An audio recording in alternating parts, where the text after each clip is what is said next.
হযরত মুসা আলাইহিস সালাম একদিন আল্লাহর কাছে জিজ্ঞাসা করলেন, হে প্রভু, আমার অনুসারীদের মধ্যে কে সবচেয়ে বড় পাপী?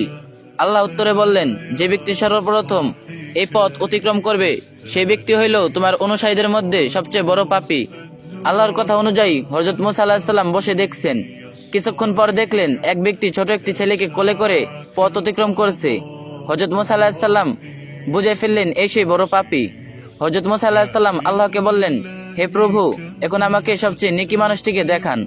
আল্লাহ উত্তরে বললেন, সূর্য ডোবার সাথে সাথে যে লোকটি তোমার পূর্ব স্থান দিয়ে চলে যাবে সেই হইল সবচেয়ে বড় নেকি। হযরত মুসা আলাইহিস সালাম সূর্য ডোবার বেশ আগে থেকে বসে রইলেন।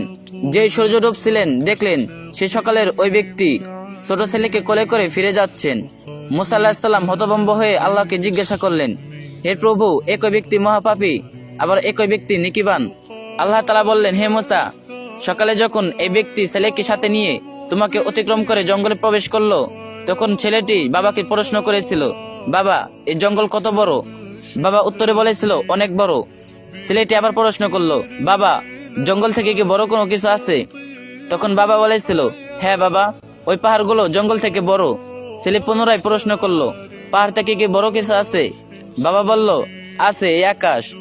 ছেলে আবার প্রশ্ন করলো, আকাশ থেকে কি বড় কিছু আছে? সে ব্যক্তি বলল, হ্যাঁ, আমার পাপ এই আকাশ থেকেও বড়। ছেলে বাবার উত্তরে শুনে বলল, বাবা, তোমার পাপ থেকে বড় কি কোনো কিছু আছে? তখন বাবাটি চিৎকার দিয়ে ছেলেটিকে জড়িয়ে ধরে কাঁদতে কাঁদতে বলল, আমার পাপ থেকেও অনেক অনেক বড় আমাদের আল্লাহর রহমত। হে মুসা, এই ব্যক্তির পাপের অনুভূতি ও অনুশোচনা আমাদের এতই পছন্দ হয়েছে যে সবচেয়ে পাপী ব্যক্তিকে সবচেয়ে নেককার ব্যক্তি বানিয়ে দিয়েছি। মনে রেখো, আমার শাস্তির হাত থেকে ক্ষমার হাত বহুত গুণ বড়। হে আল্লাহ, আপনি আমাদের সকলকে পিছনের গুনাহসমূহ ক্ষমা করে সামনের দিনগুলোকে সত্য পথে চলার তৌফিক দান করুন, আমিন। রাসূল সাল্লাল্লাহু আলাইহি ওয়াসাল্লাম বলেছেন, আল্লাহ ওই ব্যক্তির চেহারা উজ্জ্বল করে দেন যে আমার কোনো হাদিস শুনেছে অথবা অন্যের কাছে পৌঁছে দিয়েছে। তাই এই ভিডিওটি সবার কাছে পৌঁছে দেন, আর যে যেতে পারেন কপি লিংক করে দিন।